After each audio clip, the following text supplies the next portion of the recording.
Hello everyone, आप सबका स्वागत है। आरआरबी एनटीपीसी 2024 का ग्रेजुएट लेवल का मैथ्स का सॉल्यूशन कर रहे हैं।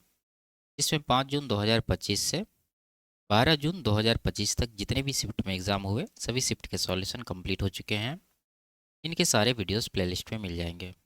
आज की क्लास में 13 जून 2025 का तीसरा शिफ्ट का सॉल्यूशन करेंगे। इसका पहला शिफ्ट और दूसरा शिफ्ट का वीडियो भी प्लेलिस्ट में मिल जाएगा और इन सब के सॉल्यूशन पहले कंप्लीट हो चुके हैं। इनके वीडियोज देखने के लिए प्लेलिस्ट विजिट कर सकते हैं। लिंक नीचे डिस्क्रिप्शन में दिया गया है। तो शुरू करते हैं। उससे पहले चैनल पर नए तो चैनल को सब्सक्राइब कर लीजिए। आगे बढ़ते हैं। पहला सवाल है, दो संपूरक कोणों में से बड़ा कोण छोटे कोण से 62 डिग्री अधिक है, छोटा कोण ज्ञात कीजिए। ठीक है, देखिए यहाँ दिया है संपूरक कोण यानी सप्लीमेंट्री एंगल्स। हम लोग क्या जानते हैं, संपूरक कोणों का योगफल 180 डिग्री होता है। मान लीजिए दो कोण है ए और बी, अगर दोनों एक दूसरे के संपूरक है तो दोनों का योगफल कितना होना चाहिए, 180 डिग्री। और यहाँ का रहा बड़ा कोण छोटा कोण से 62 डिग्री अधिक है, इसका मतलब ये जो है दोनों कोणों का क्या है, डिफरेंस ही है। तो हम लोग क्या करेंगे, 180 डिग्री योगफल होता है, ये जो डिफरेंस दे रखा है 62, ये पहले आप माइनस कर लीजिए तो बचा कितना, 118 डिग्री। ठीक है, इसको दो बराबर भाग में बांट दीजिए, पहला 59 डिग्री हो जाएगा, दूसरा भी 59 हो जाएगा। अगर हमसे छोटा कोण पूछ रहा है तो इन्हीं में से एक जो है आपका आंसर हो जाएगा। अगर बड़ा पूछता तो ये जो 62 आप माइनस किए हैं पहले, वो इसमें क्या करते हैं हम लोग जोड़ देते तो बड़ा कोण प्राप्त हो जाता। तो इसका छोटा कोण है, ऑप्शन नंबर 2 में 59 डिग्री है, यही इसका करेक्ट आंसर हो जाएगा। आगे बढ़ते हैं। किसी वस्तु को 3,471 रुपया में बेचने पर अर्जित लाभ प्रतिशत उसी वस्तु को 2,577 रुपया में बेचने पर होने वाले हानि प्रतिशत के बराबर है। 25% लाभ अर्जित करने के लिए वस्तु को किस कीमत पर बेचा जाना चाहिए। ठीक है, देखिए सबसे पहले इसमें निकालना होगा कि वस्तु का क्रय मूल्य क्या है। तो कॉस्ट प्राइस निकालने के लिए क्या करेंगे, देखिए यहाँ पर कह रहा है कि इसका जो लाभ प्रतिशत है और हानि प्रतिशत दोनों बराबर है।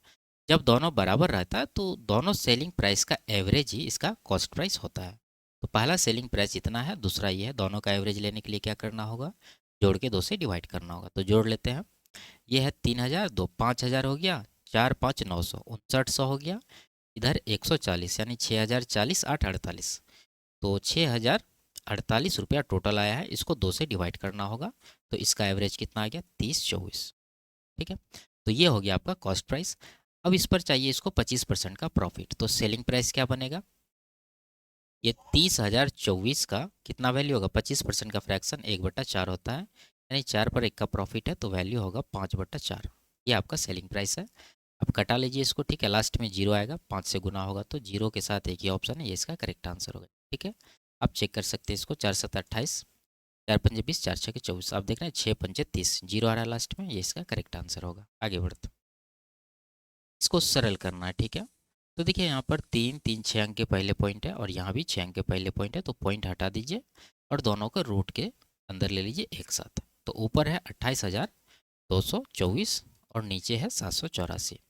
हम लोग जानते हैं कि ये 784 क्या है, ये 28 का स्क्वायर होता है। तो 28 से ऊपर नीचे काट देंगे, ये 28 बार में जाएगा और ये 28 से 28, उसके बाद 2 आया, 2 बार 2 जीरो लग जाएगा, उसके बाद 224 हुआ। 28 चौके 112 होता है, उसका 2 गुना है तो 8 बार में जाएगा ये। ठीक है, फिर 28 से 28 या 84, 16 168 हुआ, 28 छके 168 होता है। तो कटाने के बाद रूट के अंदर कितना आ गया, 36, तो बाहर क्या आएगा, 36 का वर्गमूल 6। ये इसका जो है करेक्ट आंसर है। अगर आप वर्गमूल निकालने का ट्रिक जानते हैं तो आप डायरेक्ट इसका वर्गमूल ले लीजिए और इसका ले लीजिए, उसके बाद सिंप्लीफाई करके आंसर लगा सकते हैं। ठीक है, आगे बढ़ते। इसका मान याद करना है तो देखिए सबसे पहले इसका क्रिया होगा, ये छोटी कोष्टक का 7 से 28 को भाग देना तो 4 बार में जाएगा। उसके बाद ये 55 में 4 घटेगा 51, फिर बाहर भाग है। ठीक है, मिडिल कोष्टक हटाने के बाद एक भाग मिलेगा आपको, एक प्लस मिलेगा, तो पहले भाग का क्रिया करेंगे तो 3 से 51 को भाग देंगे, 17 बार में जाएगा। अब ये जोड़ दीजिए, 2 17 तो 19 हो गया, बाहर प्लस है तो 43 प्लस 19 62 जो है इस सवाल का करेक्ट आंसर हो। आगे बढ़ते। दो धनात्मक संख्याओं के बीच इतना का अंतर है, जब बड़ी संख्या को छोटी संख्या से विभाजित किया जाता है तो भागफल 6 होता है और शेषफल 120 होता है। दी गई दो संख्याओं में से बड़ी संख्या और 3916 का एचसीएफ कितना है। ठीक है, देखिए हमें निकालना है एचसीएफ और इसमें क्या करा है, एक बड़ी संख्या जो हमें यहाँ से प्राप्त करना है और एक नंबर यहाँ दिया हुआ 3916। अगर ये दोनों का एचसीएफ लेंगे तो एचसीएफ से ये डिविजिबल होना चाहिए और बड़ी संख्या भी डिविजिबल होना चाहिए। तो बड़ी संख्या तो हमें प्राप्त नहीं है, लेकिन ये तो प्राप्त है, ये दिया हुआ है सवाल में। तो देख लेंगे कि कौन सा ऑप्शन से ये डिविजिबल है, वही ऑप्शन इसका एचसीएफ होगा। ठीक है, पहला ऑप्शन देखिए 45 है, 45 से ये डिविजिबल नहीं है, तो ये आंसर नहीं हो सकता है। 44 से ये डिविजिबल है, 4 से भी है और 11 से भी होगा। 6 9 15, इधर 4, तो 15 में 4 घटा 11, ये 11 से डिविजिबल है। 48 में देखिए 3 है, जबकि ये 3 से डिविजिबल नहीं, इसका मतलब ये आंसर नहीं हो सकता है। 42 में भी 3 है, 3 से ये भी डिविजिबल नहीं है, ये भी आंसर नहीं होगा। तो एक ही ऑप्शन है आपके पास, ये इसका करेक्ट आंसर है। ठीक है, और बेसिक से हम आपको पिछले कई शिफ्टों में बताए हैं। आगे बढ़ते, 4,80,000 रुपया पर त्रैमासिक रूप से संचित होने वाले 20% वार्षिक ब्याज दर से एक वर्ष में अर्जित चक्रवृद्धि ब्याज कितना होगा। ठीक है, देखिए यहाँ ब्याज जो है वो त्रैमासिक रूप से कैलकुलेट किया जा रहा है और रेट यहाँ दे रखा है वार्षिक 20%। तो हमें पहले प्राप्त करना होगा इसको एक तिमाही में कितना ब्याज मिलेगा। ठीक है, तो देखिए एक वर्ष यानी 12 महीना में 20%, तो 3 महीना में कितना, तो 12 को 4 से डिवाइड करेंगे 3 आएगा।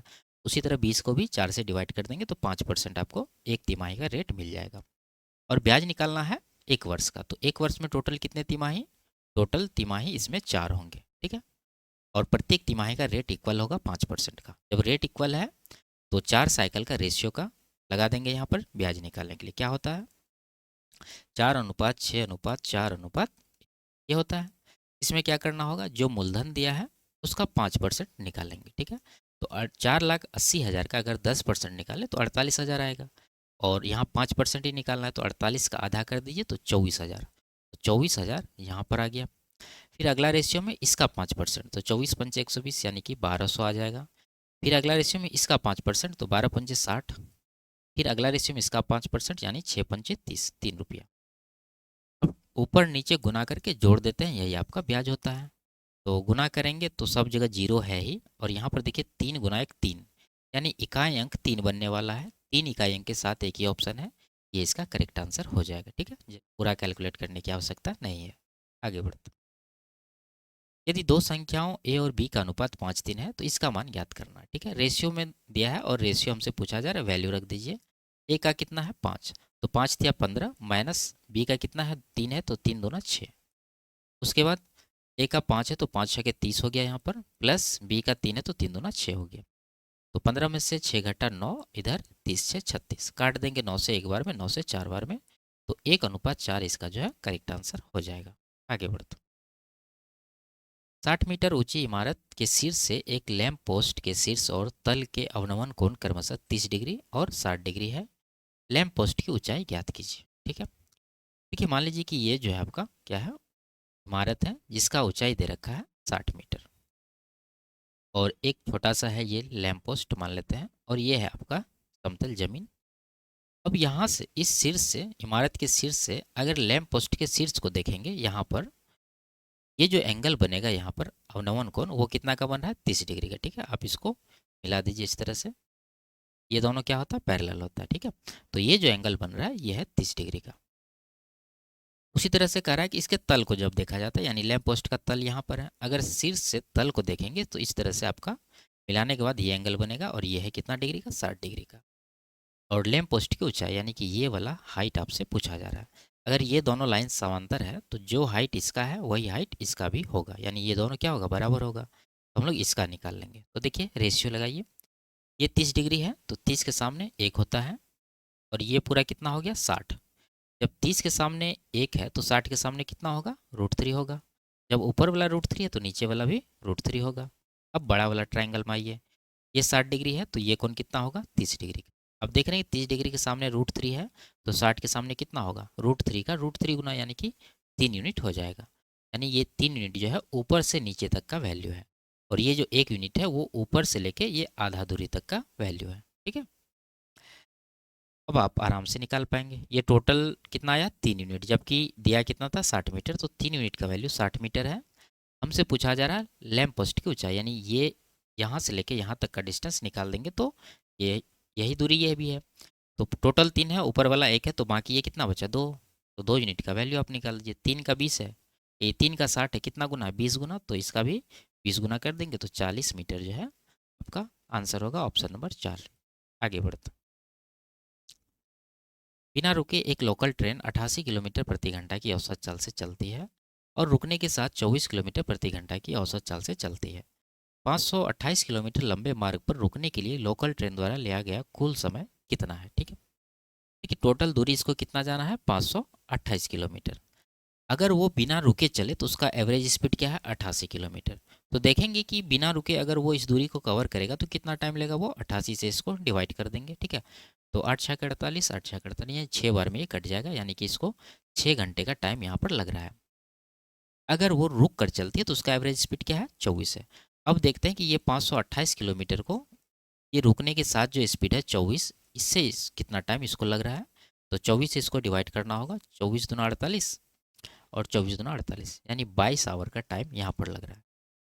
तो रुकने के साथ 22 घंटा, बिना रुके 6 घंटा, तो कितना समय वो रुकने में गंवा रहा है? तो 22 में 6 घटा देंगे तो 16 आवर आपका जो है टाइम है जो वो रुकने में बिताता है। तो ऑप्शन नंबर 3 इसका करेक्ट आंसर है। आगे बढ़ते, एम एन के व्युत्क्रमानुपाती है। यदि एम 18 है तो एन 10 है।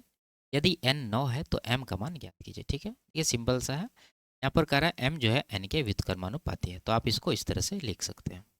ठीक है, 1/n। अब यहाँ पर वैल्यू रखिए, एम का 18 है बराबर, यहाँ पर कोई एक आपको कांस्टेंट लेना होगा। मान लीजिए कि के जो है कांस्टेंट है। अब यहाँ पर 1/n का वैल्यू क्या है? 10 है, यानी एम 18 है तो एन 10 है, तो 10 रख देंगे यहाँ पर। अब के का वैल्यू यहाँ से मिलेगा आपको कितना? के बराबर 18×180। ठीक है, कांस्टेंट आपको पता चल गया 180 है।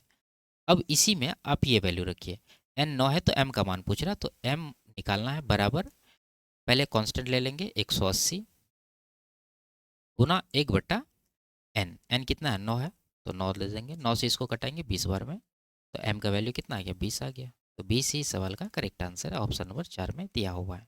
आगे बढ़ते, यदि ये है तो x का मान ज्ञात करना है। तो इसमें क्या होता है? बीच वाला का गुणनफल बाहर के दोनों के गुणनफल के बराबर होता है। ठीक है, तो x का वैल्यू निकालना, तो हम लोग डायरेक्ट बीच वाला को गुना कर लेंगे, 40.6 गुना 40.6, और नीचे आ जाएगा क्या? 2.5। तो एक अंक के पहले यहाँ भी है, यहाँ भी है दशमलव, हटा देंगे दोनों जगह।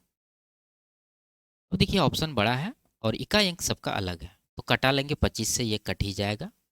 25 एका 25 बचा 15, 156 हुआ, 25 छाके 150 बचा 6, दशमलव देंगे 60 हो जाएगा, 25 दूना 50, 25 चौके 100।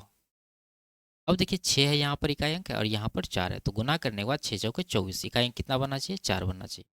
4 इकाई अंक एक ही ऑप्शन में है, ऑप्शन नंबर 2 इसका करेक्ट आंसर हो जाएगा। आगे बढ़ते, उर्वशी की वर्तमान आयु का 2 गुना आयुषी की वर्तमान आयु से 6 वर्ष अधिक है। मोहन की वर्तमान आयु उर्वशी की वर्तमान आयु से 4 गुना है तथा आयुषी संजू से 8 वर्ष छोटी है। यदि मोहन और संजू की वर्तमान आयु का योग 50 वर्ष है तो उर्वशी की वर्तमान आयु कितनी है? ठीक है, देखिए मान लेते हैं कि जिसका जो अक्षर से नाम शुरू हुआ है वही उसका आयु है। उर्वशी का यू मान लेते हैं, तो उसका 2 गुना, तो 2u हो जाएगा बराबर। आयुषी का आयुषी के आयु से 6 वर्ष अधिक है, तो आयुषी को ए मानेंगे, उससे 6 अधिक है तो +6 कर देंगे। ये हो गया पहला कंडीशन। आगे, मोहन की वर्तमान आयु उर्वशी की वर्तमान आयु से 4 गुना है, तो मोहन को m दे देते हैं। ये जो है उर्वशी का 4 गुना है तो 4u हो जाएगा। उसके बाद आयुषी संजू से 8 वर्ष छोटी है। ठीक है, तो आयुषी जो है वो संजू एस से 8 वर्ष छोटी है, तो 8 इसमें माइनस कर दीजिए। अब देखिए क्या कर रहा है कि मोहन और संजू की वर्तमान आयु का योग है 50 वर्ष, तो मोहन का तो हमें प्राप्त है और संजू का यहाँ से निकाल सकते हैं हम लोग। संजू का कितना हो जाएगा? 8 इस तरफ आके प्लस में हो जाएगा, तो a+8 हो जाएगा संजू का। तो मोहन प्लस संजू को आपको जोड़ के कितना कर देना है? 50 कर देना है। लेकिन ये वेरिएबल को आपको एक करना होगा। देखिए यहाँ पर m का u में है और s का जो है a में है, तो यहाँ पर आप बदल लीजिए। जैसे यहाँ देखिए a+8 है, अगर हम लोग यहाँ से 2 जोड़ दे दोनों साइड, ठीक है, तो आपको यहाँ पर a+8 मिल गया। a+8 यहाँ भी है, तो a+8 को आप रिप्लेस कर सकते हैं इसके साथ 2u+2 के साथ, तो इसको आप 2u+2 कर सकते हैं। अब दोनों को जोड़िए, ये मोहन का यू है और ये संजू का यू है, दोनों का योगफल कितना होता है? 4u+2u, 6u प्लस का 2 बराबर 50 कर देंगे। तो यहाँ से u का वैल्यू कितना आ गया? 2 घट जाएगा, 48 हो जाएगा, और उसको ये 6 से डिवाइड कर देंगे तो 8। उर्वशी का ही पूछ रहा था, कितना निकला है? 8 वर्ष, तो 8 वर्ष इस सवाल का करेक्ट आंसर है, ऑप्शन नंबर 2। आगे बढ़ते, महेश ने साधारण ब्याज की एक निश्चित दर पर 4 वर्ष के लिए 14,000 रुपया की राशि उधार ली। यदि उसने x% वार्षिक ब्याज दर पर अवधि के अंत में ब्याज के रूप में 3500 रुपया भुगतान किया तो x का मान ज्ञात कीजिए। ठीक है, देखिए इसमें कह रहा है कि 4 वर्ष में जो है टोटल 3500 रुपया का ब्याज के रूप में भुगतान किया है। अगर यहाँ से हम लोग 1 वर्ष का ब्याज निकाले तो उसके लिए क्या करना होगा, 4 से 3500 को डिवाइड करना होगा, तो 1 वर्ष का ब्याज पता चल जाएगा। तो देखिए 3500 का आधा 1750, 1750 का आधा 875, तो 875 रुपया पर ईयर जो है ब्याज के रूप में ये दे रहा था। और ये किस पर दे रहा था, 14,000 पर। ये इसका मूलधन है, तो ये इसका कितना परसेंट है वो निकाल लेते हैं, गुना 100% करके। 2 जीरो तो कटेगा ही, ठीक है। और ये 7 से कट रहा है और 5 से भी, 35 से काटते हैं 4 बार में, 35 से ये 35 दूना 70 और 17 आया 175 हुआ, 35 पंचे 175, तो 25/6 जिसको आप 6.25% बोल सकते हैं, 6.25%। तो ये जो आपका करेक्ट आंसर होगा ऑप्शन नंबर 3 में दिया हुआ है। आगे बढ़ते हैं। एक नल किसी टंकी को 18 घंटे में भरता, दूसरा नल पूरी तरह से भरी हुई टंकी को 24 घंटे में खाली कर देता है। यदि टंकी आरंभ में खाली है और दोनों नल एक साथ खोले दिए जाते हैं तो टंकी का 1/4 भाग भरने में कितना समय लगेगा। सिंपल सा सवाल है। मान लीजिए पहला नल ए है जो इसे 18 घंटे में भरता, दूसरा नल बी है जो इसे 24 घंटे में खाली करता। टोटल वर्क इन दोनों का एलसीएम 72 हो जाएगा। 18 चौके 24 दिया, तो दूसरा नल खाली करने वाला है, माइनस में लिख देंगे इसको। अब देखिए टोटल टंकी का 1/4 भरना है, तो 72 यूनिट का टंकी है, इसका 1/4 निकालिए तो कितना आएगा, 18। 18 यूनिट काम करना है किसके द्वारा, ए और बी दोनों को साथ में। तो 4 भरेगा ए और बी जो है 3 खाली कर देगा, तो कुल मिला के 1 यूनिट ही भराएगा, तो 1 से इसको डिवाइड करेंगे तो 18 घंटे का टाइम निकल कर आएगा। Option number 2। आगे बढ़ते हैं। एक लंबवृत्तीय शंकु का वक्र पृष्ठीय क्षेत्रफल ये है तथा इसके आधार का व्यास 72 सेंटीमीटर है। शंकु की ऊंचाई ज्ञात कीजिए। ठीक है, देखिए शंकु का वक्र पृष्ठीय क्षेत्रफल क्या होता है, पाई आर एल। तो पाई तो आएगा ही क्योंकि पाई में ये वैल्यू दिया है, इंटू आर। देखिए व्यास 72 है तो आर इसका आधा हो जाएगा यानी कि 36, इंटू एल।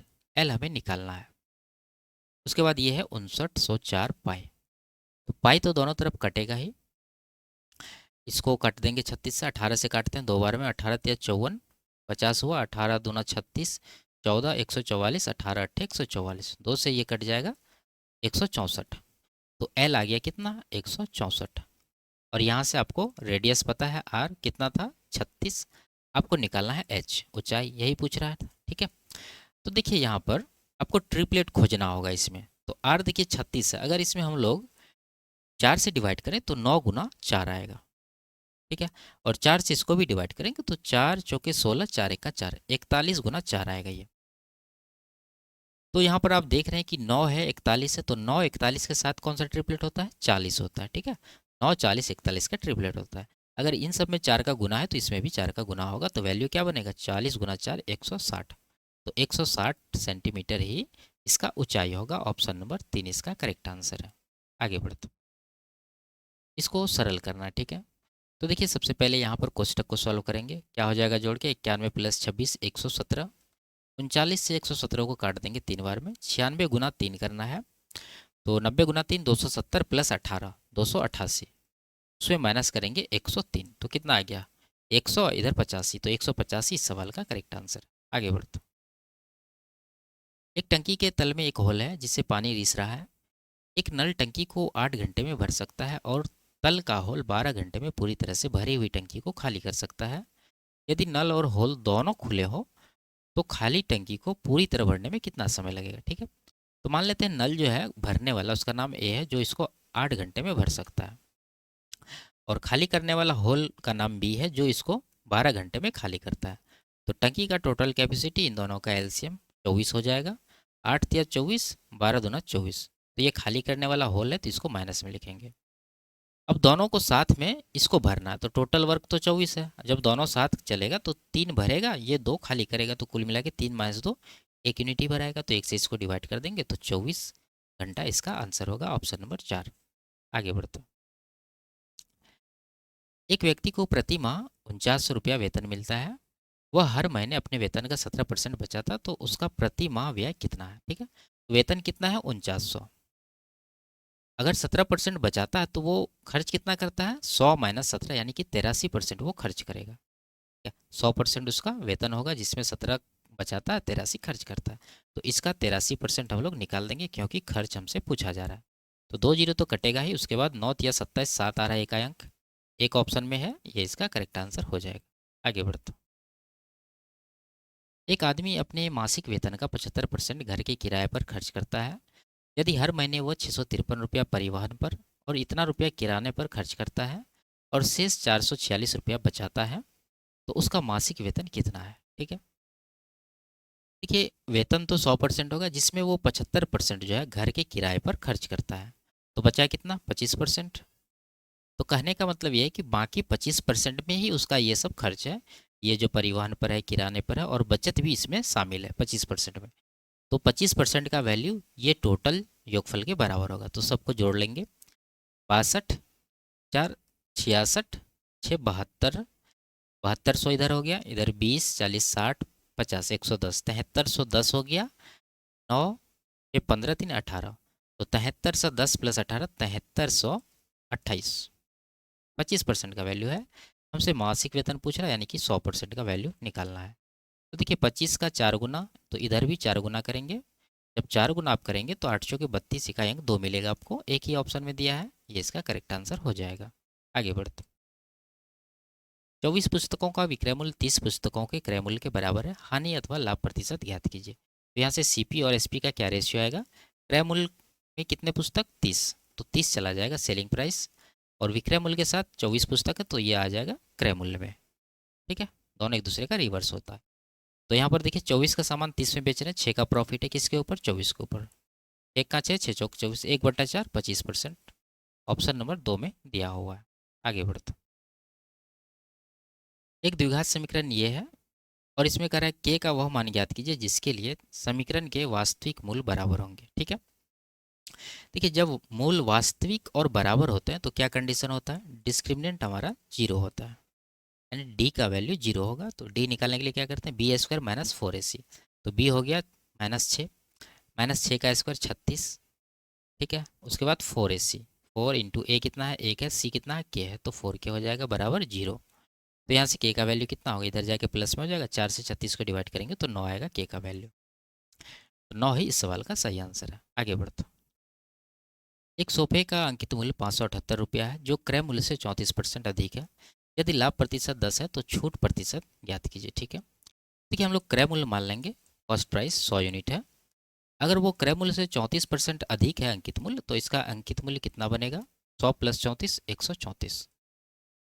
अब इस पर लाभ है 10%, तो इसका सेलिंग प्राइस क्या बनेगा? देखिए लाभ निकलता है क्रय मूल्य पर, तो 100 है क्रय मूल्य, उसमें 10% लाभ जुटेगा तो इसका सेलिंग प्राइस बन जाएगा 110। अब डिस्काउंट निकालना है, डिस्काउंट हमेशा अंकित मूल्य पर निकलता है। तो 134 का सामान 110 में बेच रहे हैं, 24 का डिस्काउंट दे रहे हैं किसके ऊपर? 134 के ऊपर। ये कितना परसेंट है वही आपसे पूछा जा रहा है। ठीक है, तो देखिए डिवाइड करना होगा, लेकिन हम लोग देखेंगे 134 का अगर 10% निकालें तो 13.4 आएगा। ठीक है, और अगर 20% निकाले तो इसका 2 गुना होगा, 13 दूना 26 हो जाएगा, जबकि यहाँ पर 24 ही वैल्यू है, इसका मतलब 20 से ऊपर वाला आंसर नहीं हो सकता, ये दोनों छांट दीजिए।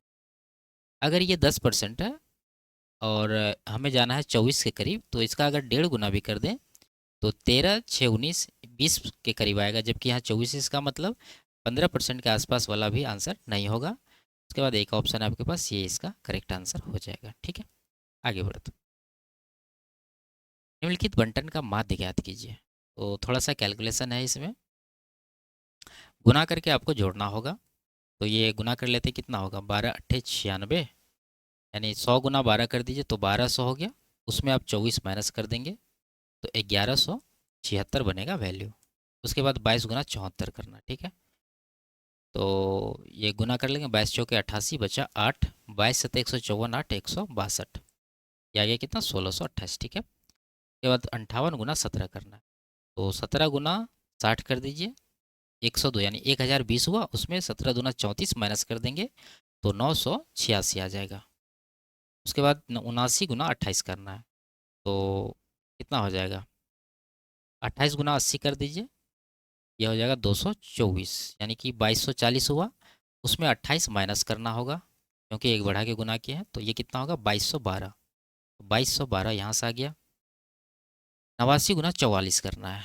ठीक है, तो 44 × 89 कर देंगे हम लोग। 44 × 90 कर दीजिए। 44 × 90 जब करें तो ये 0 9 चौके 36, 9 चौके 36 3 39, 4060 हुआ। उसमें आपको एक 44 माइनस करना होगा, तो कुल मिला के वैल्यू हो जाएगा 3916 या 3916। अब सबको जोड़िए। 6 2 8 6 14, 8 22 6 28, बचा कितना 2, 7 9 2 11 8 19 20 21, बचा 2 9 11 2 13 9 22 6 28 1 29, बचा 2 2 3 5 2 7 7 2 9, 9918। अब हमें जब माध्य निकालना होगा तो उसके लिए क्या करना होगा, ये जो योगफल आया उसको टोटल विद्यार्थी से डिवाइड करना होगा। तो टोटल विद्यार्थी आप जोड़ लीजिए, कितना हो रहा है 8 4 12 7 19 8 27 4 31, बचा 3 9 12 7 19 20 22 4 26, 261। अब हमें निकालना है माध्य, उसके लिए ये जो योगफल निकाला है 9918, इसको ये 261 से डिवाइड कर देंगे। तो 29 नमा होता है 261, 9 से कट रहा है, 9 से 29 बार में 11, इधर 2 बार में, ठीक है। 29 या 87, बचा कितना 13, और इधर 10 यानी कि 23 और 2, 232 आया। तो 29 से कट रहा है क्या, 8 बार में कटेगा, ठीक है। 8 9 72, 7 8 2 16 था 23, यानी 8 बार में कट गया।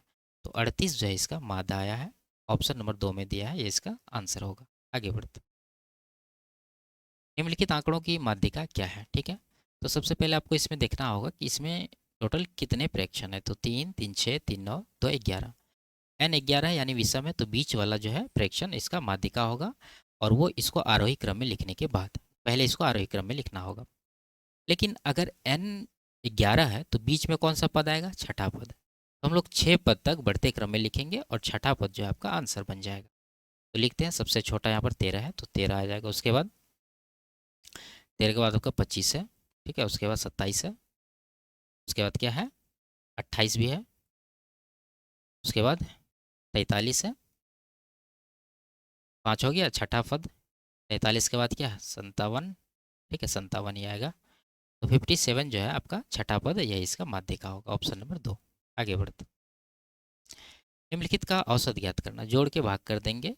तो 4 6 10 7 17 18 9 27 4 31 32 8 40 का 0, बचा 4 4 5 9 5 14 4 18 3 21 3 24 2 26 27 28, 280 हुआ। टोटल कितने प्रेक्षण है 3 3 6 2 8, 8 से इसको डिवाइड करना, 8 या 24 जाएगा, 8 पंजे 40, 35 इसका करेक्ट आंसर। आगे बढ़ता, 3.6 सेंटीमीटर भुजा लंबाई वाले 731 धात्विक घन उपलब्ध है, ठीक है, जिन्हें पिघलाकर 5.4 सेंटीमीटर की आधार त्रिज्या वाले दो ठोस शंकुओं जो अपने आधारों पर जुड़े हैं को मिलाकर एक मशीन भाग का निर्माण किया गया है। शंकुओं की ऊंचाई क्रमशः 49 सेंटीमीटर और 35 सेंटीमीटर है। दो शंकुओं के निर्माण के बाद कितने घन अतिरिक्त होंगे, ठीक है। ठीक है, अच्छा सवाल है, आपको बस समझना है। दो शंकुओं का निर्माण किया जा रहा है और वो कैसा है, दोनों अपने आधार से जुड़ा हुआ है। तो इस तरह से डायग्राम आप समझ सकते हैं बना के, ठीक है। दोनों शंकु को जब जोड़ देंगे तो इस तरह से आपको डायग्राम देखने को मिलेगा। इसमें जो है ऊंचाई दोनों का दिया हुआ 49 और 35, और दोनों जब एक ही आधार से जुड़े हुए हैं तो दोनों का रेडियस क्या होगा, रेडियस बराबर होगा। जब रेडियस बराबर तो हम लोग इसका आयतन निकाल लेंगे आराम से। तो देखते हैं इन दोनों शंकुओं का टोटल आयतन कितना है। तो शंकु का आयतन निकालने के लिए क्या यूज करते हैं, 1/3 पाई आर स्क्वायर एच। तो 1/3 पाई आर स्क्वायर कॉमन रहेगा दोनों में, एच दोनों का अलग अलग है तो एच अलग ले लेंगे हम लोग। बाकी ये जो कॉमन है वो बाहर लिखते हैं, 1/3 पाई, ठीक है। पाई का वैल्यू ले लेंगे, कौन सा कह रहा है 3.14, 3.14 इंटू आर स्क्वायर। आर क्या है, आर यहाँ पर देखिए 5.4 सेंटीमीटर है। इसका स्क्वायर करना तो 2 बार लिखना होगा, इंटू एच। अब जब इतना कॉमन लिए तो अंदर दोनों एच ही बच जाएगा, यानी कि 49 + 35, तो ये कितना होगा 49 + 5 54, 54 30 84, ठीक है। ये आयतन हो गया। अब इस आयतन में कितना घन यूज होगा वो हमसे पूछा जा रहा है। तो घन का भुजा दे रखा है 3.6, अगर एक घन का आयतन निकाले तो 3.6 का क्यूब करना होगा, ठीक है। घन का आयतन क्या होता है, भुजा का क्यूब। तो 3.6 को 3 बार गुना कर देते हैं यहाँ पर। उसके बाद मान लेते हैं इसमें n घन लगा, ठीक है, एन का वैल्यू आपको निकालना है। तो देखिए कटाइए, कटने वाला है यहाँ पर 18 दूना 36, 18 तिया 54, फिर 18 दूना 36, 18 तिया 54। ठीक है, एक 3 से यहाँ पर एक 3 काट देंगे। उसके बाद यहाँ पर देखिए 12 से कट रहा है ये, यहाँ पॉइंट है, यहाँ 2 अंक के पहले पॉइंट है, तो यहाँ एक जीरो लगा के पॉइंट दोनों जगह से हटा लेंगे हम लोग। ठीक है, अब देखिए 18 से 12 से कट रहा है 7 बार में ये, और ये 12 से कट रहा है 30 बार में, और 3 से फिर कट रहा है ये 30 10 बार में, और कट रहा है कहीं ये 314 2 से कटेगा, तो एक 2 से इसको आप काट दीजिए, कितना आएगा 15 7, यानी कि 157। अब आपको केयरफुली एन का वैल्यू निकालना है, तो देखेंगे जो नहीं कटा उसी को लेंगे। यहाँ से 157 है और 7 है, तो गुना करके ले लेते हैं। 7 सत्ते 49, 54, 15 सत्ते 105, 4 109, 1099। उधर से 2 गुना 10 यानी कि 20 आएगा, तो कटाइए इसको, 20 पंचा 100 जाएगा, 9 बचा 99 होगा, 20 चौके 80 जाएगा। उसके बाद जो है डेसिमल आएगा। ठीक है, तो कहने का मतलब ये है, डेसिमल भी निकाल लेते हैं। 19 बचा 190 हो जाएगा, 20 नमा 180, 54.9 आया है एन का वैल्यू। अब देखिए यहाँ पर टोटल इसके पास 731 धात्विक घन है। कितना है टोटल? 731। उसमें हमने कितना यूज किया इस आयतन के शंकु को बनाने के लिए? 54.9। तो पूरा पूरा आप इसको कितना काउंट करेंगे? 55। ठीक है, 54 तो पूरा है, ये 0.9 है, तो इसको एक काउंट कर लेंगे तो 55 हो जाएगा ये, क्योंकि ये पूर्णांक में आपको घन का संख्या देना है। ऐसा तो नहीं कह रहा है कि आधा या फिर जितना भी यूज हुआ उतना दीजिए, पूरा में आपको लेना है। तो 55 इसमें आप माइनस कर दीजिए, जितना घन यहाँ पर यूज हुआ है, एन का वैल्यू है वो घन का ही संख्या है। तो घटा देंगे, 11 में से 5 घटा 6, यहाँ पर 12 में से 5 घटा 7, और यहाँ पर 6, 676 घन बच जाएंगे। तो ऑप्शन नंबर 1 जो है इसका करेक्ट आंसर होगा। आगे बढ़ते, एक रेलगाड़ी रेलवे ट्रैक के किनारे चल रहे दो व्यक्तियों को ओवरटेक करती है। पहला व्यक्ति 12.6 किलोमीटर प्रति घंटा की चाल से चल रहा है, दूसरा व्यक्ति 27 किलोमीटर प्रति घंटा की चाल से चल रहा है। उन्हें ओवरटेक करने में रेलगाड़ी को क्रमशः 12.5 और 14 सेकंड लगते हैं। यदि दोनों व्यक्ति रेलगाड़ी की दिशा में ही चल रहे हैं तो रेलगाड़ी की चाल याद कीजिए। तो मान लेते हैं रेलगाड़ी का स्पीड x किलोमीटर प्रति घंटा। ठीक है, अब जब दोनों व्यक्ति रेलगाड़ी की दिशा में ही चल रहे हैं तो उनका रिलेटिव स्पीड क्या होगा? दोनों के स्पीड का डिफरेंस। तो रेलगाड़ी का स्पीड यहाँ ज़्यादा है, और पहला व्यक्ति का देखें तो स्पीड है 12.6, तो इसका रिलेटिव स्पीड हो जाएगा x माइनस 12.6। ये स्पीड से कितना टाइम लगता है आदमी को क्रॉस करने में रेलगाड़ी को? 12.5 सेकेंड। तो इस स्पीड द्वारा 12.5 सेकेंड में जो दूरी कवर किया जाएगा वही रेलगाड़ी का लंबाई होगा। तो हम लोग क्या करेंगे? दोनों दूरी को बराबर कर देंगे, यानी रेलगाड़ी का लंबाई बराबर कर देंगे दोनों व्यक्ति के लिए। तो इसको आप 5/18 से गुना कर सकते हैं मीटर प्रति सेकंड में बदलने के लिए, लेकिन उस तरफ भी करना होगा तो 5/18 दोनों साइड कैंसिल ही होना है, तो हम लोग छोड़ देते हैं उसको, 12.5 लिख देते हैं डायरेक्ट। ठीक है, तो ये आप इसको 25/2 लिख दीजिए बराबर। उसी तरह से यहाँ क्या हो जाएगा? x माइनस दूसरा का चाल है 27, तो 27 माइनस करेंगे, और इसको लग रहा है 14 सेकंड, तो 14 से गुना। ठीक है, अब आपको x का वैल्यू निकालना, तो 2 यहाँ से हटा के यहाँ पर दे दीजिए, गुना में हो जाएगा। तो इधर आ गया 25x, इधर आ गया 14 दूना 28x, तो 25x को इस तरफ भेज देंगे तो अंतर आ जाएगा 3x का। उसके बाद ये 12.6 गुना 25 करना, तो 25 गुना 12 करेंगे 300, इधर 25 से आके 150 यानी 15, तो 315 आया है माइनस में। उधर से ले आते हैं प्लस वाला, यहाँ देखिए माइनस में होगा गुना करने के बाद, लेकिन इस तरफ आएगा तो प्लस में हो जाएगा। कितना होगा? 28 गुना 27 करना है। ठीक है, तो 27 गुना 27 729 होता है, आप जानते हैं 27 का स्क्वायर। उसमें आपको एक 27 जोड़ देना है, तो कितना हो गया? 756। तो 756 यहाँ पर लिख देंगे। घटाइए इसको, 6 में से 5 घटा 1, यहाँ पर 4 और यहाँ पर 4, 441। 3 को इस तरफ लाएंगे, भाग में हो जाएगा बराबर x, तो 3 से 14 7 यानी कि 147 आया है x का वैल्यू। तो यही जो है इसका स्पीड होगा 147 किलोमीटर प्रति घंटा। आगे बढ़ते, 4 संख्याएं क्रमशः इस अनुपात में है। यदि इन 4 संख्याओं का योगफल ये है तो पहली और तीसरी संख्या का योगफल ये। ठीक है, रेशियो में अगर देखें तो पहली 16 है, तीसरी 9 है, तो 16 9 25, तो 25 का मल्टीपल एक ही ऑप्शन है, ये इसका आंसर लगा सकते हैं। अगर आपको निकालना तो सबको जोड़िए, 16 10 26 9 35, 10 45 7 52 आ रहा है। ठीक है, तो 52 यूनिट का वैल्यू ये होगा 62 92। हमसे पूछ रहा है पहली और तीसरी यानी 25 यूनिट का वैल्यू। तो उसके लिए क्या करना होगा, 62 92 को 52 से डिवाइड करना होगा और 25 से गुना करना होगा। तो ये देखिए 25 से तो ये कटने वाला है नहीं, 25 तो रहेगा ही। आप यहाँ पर कटा सकते हैं, 52 से काट देंगे, 52 एक का 52 बचा 10, 109 हुआ, 52 दूना 104 बचा 5, 52 एक का 52, 121 गुना 25 करना है। तो ऑप्शन नंबर 2 इसका करेक्ट आंसर होगा। आप इकाई अंक भी देख सकते हैं, एक है यहाँ 5 है तो 5 एक का 5 आना चाहिए, यहाँ पर है। आगे बढ़ते, 5 संख्याओं का योग 655 है, पहली दो संख्याओं का औसत 77 है और तीसरी संख्या 128 है, तो शेष दो संख्याओं का औसत ज्ञात। सिंपल सा बेसिक तरीका से बना लेंगे। योग कितना है, 655 सभी का योग। उसमें दो संख्या का औसत ये है, तो योग निकालने के लिए क्या करना होगा, 77 को 2 से गुना करना होगा क्योंकि यहाँ 2 नंबर है, तो 154 हो जाएगा। और तीसरी संख्या 128 है, इसमें जोड़ दीजिए, टोटल कितना हो गया, एक एक 270 और 12 282। तो 282 जो है ये तीनों संख्याओं का योग, इसमें घटा देंगे तो बाकी दो संख्याओं का योग निकलेगा।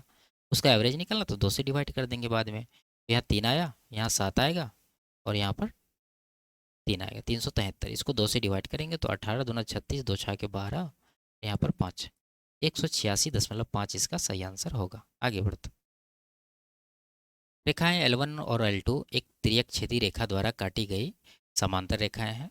यदि संगत कोणों में से एक का माप 75 डिग्री है तो दूसरे संगत कोण का माप ज्ञात कीजिए। ठीक है, देखिए हम लोग क्या जानते हैं, दो समांतर रेखाओं को कोई तीसरी तिर्यक छेदी रेखा काटती है तो उनके संगत कोण बराबर होते हैं। अगर एक संगत कोण 75 है तो दूसरा संगत कोण भी कितना होगा, 75 डिग्री ही होगा। ऑप्शन नंबर 1 इसका करेक्ट आंसर होगा। आप इसको समझ सकते हैं। मान लीजिए कि ये जो है पहली रेखा जिसका नाम L1 है और ये जो है दूसरी रेखा इसका नाम क्या है, L2 है, और ये है तिर्यक छेदी रेखा जो इसको काट रही है। इसमें संगत कोण आपको देखना होगा। ये देखिए, मान लीजिए अगर ये थीटा है तो ये भी थीटा होगा, यही दोनों संगत कोण होते हैं। उसी तरह से आप इधर भी देख सकते हैं, अगर ये अल्फ़ा है तो ये भी क्या होगा, अल्फ़ा ही होगा। सेम उसी तरह नीचे भी, अगर ये बीटा है तो ये भी क्या होगा, बीटा ही होगा। ठीक है, तो इस तरह से इसका जो है ऑप्शन नंबर 1 इसका करेक्ट आंसर होगा। आगे बढ़ते, तो ये लास्ट सवाल था। वीडियो आपको कैसी लगी कमेंट में ज़रूर बताइए। अच्छी लगी तो वीडियो को लाइक शेयर और चैनल को सब्सक्राइब कर लीजिए। फिर मिलते हैं अगली क्लास में, तब तक के लिए बाय बाय, टेक केयर।